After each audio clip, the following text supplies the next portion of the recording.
मेरा मानना है कि जिस प्रकार से ये महामारी चली है इस पे ज़्यादा राजनीति ना करते हुए, क्योंकि ये महामारी जिसको लग रही है वो ये नहीं देख रही कि कौन किस पार्टी का है। तो मेरा ये मानना है कि अगर मैं यहाँ से इलेक्शन लड़ा हूँ, युवा मोर्चे का अध्यक्ष भी हूँ, तो मेरी खुद की जिम्मेदारी बनती है कि जितना मैं कर सकता हूँ, क्योंकि ना तो मैं सरकार में हूँ ना मैं यहाँ का एमएलए हूँ, लेकिन जितना मैं कर सकता हूँ अपने घर परिवार से, दोस्तों से, सबसे इकट्ठा करके लोगों का प्रयास करता हूँ कि लोगों तक मदद पहुँचे। क्योंकि यहाँ पे जो सरकारी कॉलोनी, प्राइवेट कॉलोनी, सबके पास अपने खाने पीने की व्यवस्था है, लेकिन यहाँ पे जो दिहाड़ी मजदूर हैं, जो चौकीदार गेटों पे चौकीदारी कर रहे हैं, जो इंडिया गेट पे लोग बिना वो वोटर भी नहीं है, मतलब वो लेबर दिहाड़ी मजदूर हैं, उन सब लोगों के पास किसी तरह हम खाना पहुँचाने का प्रयास करते हैं।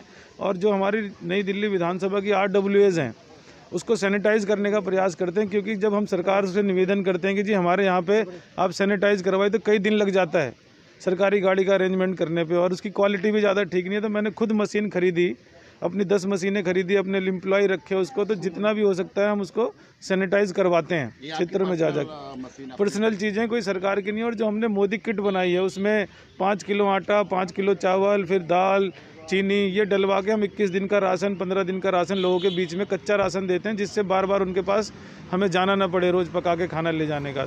और दिन में हम पक्का खाना बांटते हैं, लगभग 500 जगह पे 500 लोगों को खाना देते हैं दिन में, ढूंढ के देते हैं लोगों, कहीं इंडिया गेट पे, कहीं खान मार्केट के पीछे, कहीं मान सिंह के पीछे, ऐसे कहीं 20 मिल जाते हैं, कहीं 50 मिल जाते हैं। तो हम उनको रेगुलर बेसिस पे ये मदद कर रहे हैं, क्योंकि ये महामारी कोई राजनीति करने का टाइम नहीं है। हमें लगता है कि लोगों की सेवा करनी चाहिए। जैसे क्रांति भाई हैं, 750 RW है, मैं आज से नहीं, इनकी पूरी टीम लगातार वेरी फर्स्ट डे से खाना भी दे रही है, कच्चा खाना भी दे रही है, सैनिटाइज भी करवा रहे हैं। इनका प्रयास रखता है सरकार से जो मिल जाए वो कर दें, सुनील भाई जो कर दें वो कर दें। तो सब अपने अपने छोटे छोटे एफर्ट से कर रहे हैं, तो इसलिए हमारे ज़्यादा पैनिक नहीं है विधानसभा में। सुनील जी, केजरीवाल का ये कहना है कि 4 लाख लोगों को भोजन दे रहे हैं और 15 लाख लोगों को राशन भी दे रहे हैं, तो इसमें क्या कहना आपका? क्योंकि हमने कई जगह देखा, तो हमें कहीं देखने को आम आदमी पार्टी की तरफ केजरीवाल जी अब दिल्ली के मुख्यमंत्री हैं, वो ज़्यादातर इतने बड़े बड़े ऐड विज्ञापन में देते थे, आपने देखा होगा, और वो बड़ी अच्छी तरह से सफाई से झूठ बोलते हैं। हर बार जनता उनकी बातों में आ जाती है, चाहे फ्री में देने में वो माहिर हैं, वो देते कुछ नहीं है। उन्होंने राशन 15 लाख राशन की बात जब करी, तो हमारे शीर्ष नेताओं ने भी पूछा कि वो जगह स्थान बता दो जो कि हम भी भेज दें लोगों को, लेकिन वो अभी ना तो उनकी वेबसाइट पे कोई स्थान आया है, ना उन्होंने कोई सार्वजनिक करा है मीडिया के माध्यम से कि ये वाली जगह यहाँ पे जाके राशन ले लो। और जो पका हुआ राशन के भी स्थान हम पूछने का प्रयास करते हैं कि फिर हमें बांटने की जरूरत ही क्या पड़ेगी अगर वो कर रहे होते तो। लेकिन केजरीवाल जी केवल झूठ बोलते हैं, और राशन की दुकानों पे राशन नहीं मिल रहा, जो कहीं मिल भी रहा है वहाँ लड़ाई झगड़े हो रहे हैं। कभी चीनी नहीं मिल रही तो दाल नहीं मिल रही, और पानी में जैसे आप पका हुआ खाना देखेंगे तो ऐसे नहीं पता चलता, पानी में 2-4 बूंदे दाल की डाल रखी हैं, खिचड़ी के नाम पे पानी में चावल डाल रखा है थोड़ा सा।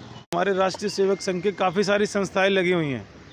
हमारी भारतीय जनता पार्टी के लाखों कार्यकर्ता, कोई जब 13 करोड़ हमारे सदस्य हैं तो लाखों कार्यकर्ता करोड़ों तक भोजन, वो कोई सरकार की गिनती में नहीं है। भारतीय जनता पार्टी के माध्यम से लाखों करोड़ों लोगों को फ़ायदा मिल रहा है पूरे देश में। RSS के माध्यम से लाखों करोड़ों लोगों को फ़ायदा हो रहा है। हमारी जितनी भी संस्थाएं ABP के थ्रू काफ़ी लोगों को मिल रहा है। NGO इतनी बड़ी बड़ी हैं वो कर रही हैं, लेकिन उसका सारा क्रेडिट केजरीवाल जी ले जाएंगे तो बाकी लोगों को कैसे मिलेगा? वो सिविल लाइन में बैठ के अपनी विधानसभा को मेरे ख्याल CCTV फुटेज में देखते होंगे, और यहाँ सब कुछ चलता हुआ देख के कह देते होंगे मैंने करा ये सब। लेकिन केजरीवाल जी कुछ करते नहीं हैं और सिर्फ क्रेडिट लेने का काम करते हैं। इसलिए मैं पॉलिटिक्स नहीं करना चाहता, ना मैं कोई क्रिटिसाइज ज़्यादा करना चाहता हूँ। मैं तो ये कह रहा हूँ, चाहे केजरीवाल हो, चाहे हमारे केंद्र सरकार के मंत्री हो, या हमारे RW के भाई, सबको घरों से निकलकर लोगों की सेवा करनी चाहिए। चाहे वो सैनिटाइज़ करें, चाहे लोगों को सैनिटाइज़र बांटे, चाहे मास्क घरों में बना के बांटे, चाहे कच्चा खाना दें, चाहे पक्का खाना दें। किसी भी तरह से हमें इस महामारी से जीतना है तो खुद आप लोगों को आगे आके लोगों की मदद करनी पड़ेगी, तभी हम इस महामारी से जीत पाएंगे। लेकिन अगर हम राजनीति करेंगे, चीज़ों को आगे बढ़ाएंगे, एक लोगों को इकट्ठा करवाएंगे, और फिर जैसे आपने कहा कि भाई जमातियों का जो मामला चला पीछे, और काफ़ी लोग उसमें ऐसा महसूस हुआ कि जानबूझ के कर रहे हैं, लेकिन मेरा ये मानना नहीं है कि कोई भी जानबूझ के किसी को कोरोना वायरस फैलाने का प्रयास करेगा। लेकिन ऐसा जब टीवी में देखते हैं मीडिया के माध्यम से, तो हमें भी शंका होती है, उससे भी हमें बचाव रखना है। उसके लिए भी कोई कानून बनना चाहिए कि जो जानबूझकर अगर क्वारंटाइन नहीं हो रहे और छुप रहे हैं, जिनको कोरोना हो गया, तो उनको भी आगे आना चाहिए, क्योंकि उनकी वजह से दूसरों की जान जोखिम में आ जाएगी। भारतीय जनता पार्टी ने स्टैंड लिया है कि जो भी अप्लाई जिन लोगों ने भी राशन कार्ड के लिए किया है, उन सब के राशन कार्ड बना देने चाहिए इस टाइम तो, कम से कम। In the mean time, for the time being, कम से कम बना दो 6 महीने के लिए, 1 साल के लिए। उसके बाद आप वेरिफिकेशन करते रहना क्योंकि अभी राशन, ये समय नहीं है कि हम राशन कार्ड बनाएं या नहीं बनाएं। जिन लोगों ने अप्लाई किया है उन सब के राशन कार्ड तुरंत, चाहे वो परमानेंट बेसिस पे या टेम्परेरी बेसिस पे बना दे, जिससे कि वो जाके जो सरकार का राशन है वो ले सकें। उन्होंने अप्लाई किया जिनके पास आधार कार्ड है, वोटर कार्ड है, या जिनके पास कोई ऐसा यहाँ पे रेजिडेंस प्रूफ है, उन सब जो एलिजिबल हैं राशन कार्ड के लिए, उन्होंने अप्लाई किया होगा। ऐसा कोई आदमी जाके अप्लाई नहीं कर सकता कि सीधे ही जाके अप्लाई कर दे और उसका राशन कार्ड बना दो। कोरोना महामारी से पहले जो एलिजिबल लोग जिन्होंने अप्लाई किया उनको ये आइडेंटिफाई नहीं करना कि कौन मुसलमान है, कौन हिंदू है, कौन क्रिश्चियन है, कौन सिख ईसाई है। आपको सिर्फ ये देखना है कि एलिजिबल है कि नहीं है, उसको भूखा है कि नहीं है। अब इसमें मैं रोहिंग्या मुसलमान या जमातियों को जोड़ के इसमें पॉलिटिक्स की बात अभी नहीं करना चाहता। मुझे लग रहा है कि जो भूखा चाहे वो कोई भी हो, उसे खाना मिलना चाहिए। सबसे पहले मोदी जी को आज विश्व में सब मानते हैं कि सबसे पहले लॉकडाउन अगर मोदी जी ने बड़ी अच्छी तरह से पूरे देश को मैनेज करा है कोरोना को लेकर, और उसको दो लोगों ने भूरी भूरी उनकी प्रशंसा भी करी है। तो उनको भी नहीं लग रहा था कि ये लॉकडाउन इतना चलेगा। जब आदमी फर्स्ट फेज़ पे लॉकडाउन करता है तो उसे लगता है कि इसके बाद ये खुल जाएगा, लोग अपने आप अपने स्थान पे पहुंच जाएंगे।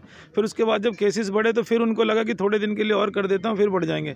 जब उनको लगा कि ये कंट्रोल अभी थोड़ा सा नहीं हो पा रहा और केसेस बढ़ रहे हैं, तो उन्होंने ये टेम्परेरी व्यवस्था करी है कि भाई ट्रेन की व्यवस्था करेंगे राज्य, और उसमें लोग बैठ के अपना जा पाएंगे जो अप्लाई करेगा।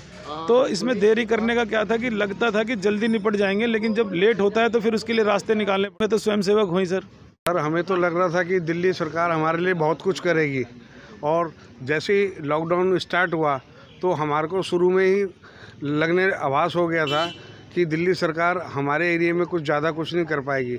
और जो जहाँ तक कि सुनील यादव जी की बात है, वो स्थानीय नेता हैं हमारे, वो बीच बीच में हमारी कॉलोनी में खेल कूद के माध्यम से, किसी न शादी ब्याह के माध्यम से आते रहते हैं और हमारी मदद करते रहते हैं। तो हमें पूरी उम्मीद थी कि मदद करेंगे। हमने बुलाया सुनील यादव जी, पिछले 1 महीने से हमारे साथ कच्चा राशन, पक्का राशन और कुछ गरीब लोगों को कपड़े भी प्रोवाइड किए। और जैसे इन्होंने खुद ही मशीनें खरीद के सैनिटाइज़र 2 बारी पहले करवाए, आज हमारे यहाँ लगातार 2 दिन से करा रहे हैं। पूरे वर्ल्ड में, जहाँ तक कि मैं टीवी देखता हूँ, पूरे वर्ल्ड में मोदी जी को तकरीबन सारे लोग ही जानते हैं, और उनकी जो प्रशंसा इस टाइम पे हो रही है, हमारे देश का बच्चा बच्चा को पता लग गया कि उन्होंने सही टाइम पे अपना स्टेप लिया। और जहाँ तक कि आपने दिल्ली सरकार की बात की, दिल्ली सरकार का हमारे एरिया में तो अभी तक कोई ऐसा काम देखा नहीं गया जिससे हम उनकी कोई प्रशंसा कर पाए। यादव जी का मैं स्वागत करता हूं और उनके कार्य से भी सहमत हूं कि यहां आकर के लॉकडाउन की स्थिति में जो काम सरकार दिल्ली गवर्नमेंट को करना चाहिए, वो सरकार बीजेपी में ये नहीं रह के भी ये कार्य कर रहे हैं। तो समाज की सेवा ही सबसे बड़ी सेवा है जो सुनील यादव जी कर रहे हैं, और करना भी चाहिए। और बीजेपी की हमेशा निरंतर प्रयास रहती है कि जहाँ भी गरीब भूखे हैं, या जो बेरोज़गार लोग हैं, या जो ज़रूरतमंद लोग हैं, उनकी मदद करना बीजेपी की अपेक्षा रही है। हमेशा वो कार्य करती रहती है, चाहे सुनील यादव जी हो, मनोज तिवारी जी हो, रवि किशन जी हो, या और भी पदाधिकारी हो। भारतीय जनता पार्टी की हमेशा अच्छी पहल रहती है। गरीबों के प्रति जो काम सरकार को करना चाहिए वो काम बीजेपी कर रही है, और बहुत अच्छा काम कर रही है। जैसे कि अमित शाह जी ने, गृह मंत्री अमित शाह जी ने अभी बिहारी मजदूरों के लिए ट्रेन की व्यवस्था की है, और माननीय प्रधानमंत्री जी ने जो घोषणा की है गरीबों के लिए, वो ही शोभनीय है। माननीय भारत सरकार, खाद्य उपभोक्ता मंत्री भारत सरकार ने 5 किलो अनाज देने की, जो फ्री में मुफ्त देने की, और 1 किलो दाल की जो व्यवस्था की है, वो भी सराहनीय है। तो काम सही है, अच्छा देखा जा सकता है। और अरविंद केजरीवाल जी का जो भी काम है वो सिर्फ मीडिया में दिखता है, हवाई बातें रहती है, और बदले की भावना से देखते हैं। कौन वोट मुझे दिया, किस एरिया का, किस विधानसभा के लोगों ने मुझे वोट दिया, किसने वोट नहीं दिया, उस पर डिपेंड करता है कि वो किसको मदद कर सकते हैं और किसको मदद नहीं कर सकते। अपने अनुभव में सर ये देखा, एक्चुअल में संसद भवन से मैं रिटायर्ड हूँ, लेकिन जब पचकुनिया आर के आश्रम मार्ग में आया तो अरुण क्रांति पाल जो है एक नवयुवक संघ के एक हमको व्यक्ति मिला, जो कि वो हमको एक सम्मान के रूप में, सलाहकार के रूप में रखा। और वो सलाहकार हम ही ये दे रहे हैं। एक कॉलोनी के अंदर में सुरक्षित लोगों का रहना बहुत आवश्यक है। हम सन्नी चंदेलिया में वाल्मीकि रत्न से सम्मानित हूँ दिल्ली प्रदेश में। तो जो सुनील यादव जी के जो कार्य चल रहा है, ये लॉकडाउन से पहले भी, और ये इनको मेरे हिसाब से 15-16 साल मुझे हो गए इनको जानते हुए, इस क्षेत्र में काम करते हुए। यहाँ पे हमें मुख्यमंत्री नहीं चाहिए, मुख्यमंत्री बाद में चाहिए, पहले हम अपना विधायक चाहिए। क्योंकि हमें तो हमारा विधायक पहले भी यहाँ पे जो मुख्यमंत्री बनी, मैडम बनी थी, तो पहले विधायक बनी, फिर वो मुख्यमंत्री, तो यहाँ की गोल मार्केट क्षेत्र की पब्लिक बहुत दूर हो जाती है। तो अब भी यही हुआ कि पहले जो हमारे विधायक चुनते हम विधायक हैं वो मुख्यमंत्री बन गए, लेकिन वो पब्लिक से दूर हो जाते हैं। लेकिन सुनील यादव जी जो कार्य कर रहे हैं यहाँ पे बहुत अच्छा, क्योंकि आज के टाइम में सफाई सैनिक इतना काम कर रहा है कि बहुत ज़्यादा, लेकिन सुनील यादव जी उनका मनोबल बढ़ाते हैं, समय समय पर जो उनको सुख सुविधा है वो पहुँचाते हैं। और अभी 50 लाख का एक बीमा किया है, सफाई कर्मचारी हो कोई भी हो एनडीएमसी क्षेत्र में, जो अभी चेयरमैन जी ने नहीं कर पाए थे, लेकिन सुनील यादव जी ने अमित शाह जी को चिट्ठी लिखी और चेयरमैन जी को चिट्ठी लिखी। उससे मैं पूरे वाल्मीकि समाज की ओर से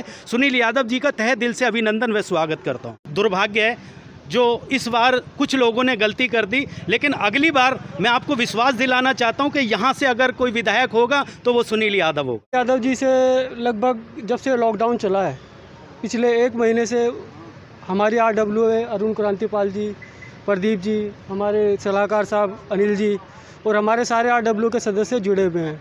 कभी वो हमारे लिए सूखा राशन, बना हुआ खाना, वस्त्र आदि देके हम बांटने जाते हैं उनके साथ। आपके विधायक यहाँ आए हैं या कोई विधायक का अनुयायी आया है? जी आम आदमी पार्टी के नहीं, आम आदमी पार्टी की तरफ से हमें कोई भी सपोर्ट नहीं मिला। हमारे 750 क्वार्टर जो RW है उन्होंने कभी भी ना तो सैनिटाइज में हेल्प करी है, ना कोई राशन बांटा उन्होंने। जो हमारे चौकीदार हैं, जो नीडी पर्सन हैं, उसके लिए हम लोगों ने आपस में पैसे मिला के, हमारे अरुण क्रांतिपाल जी ने, RW के सदस्यों ने मिला के, और जो मदद दी हमें सुनील यादव जी ने दी है।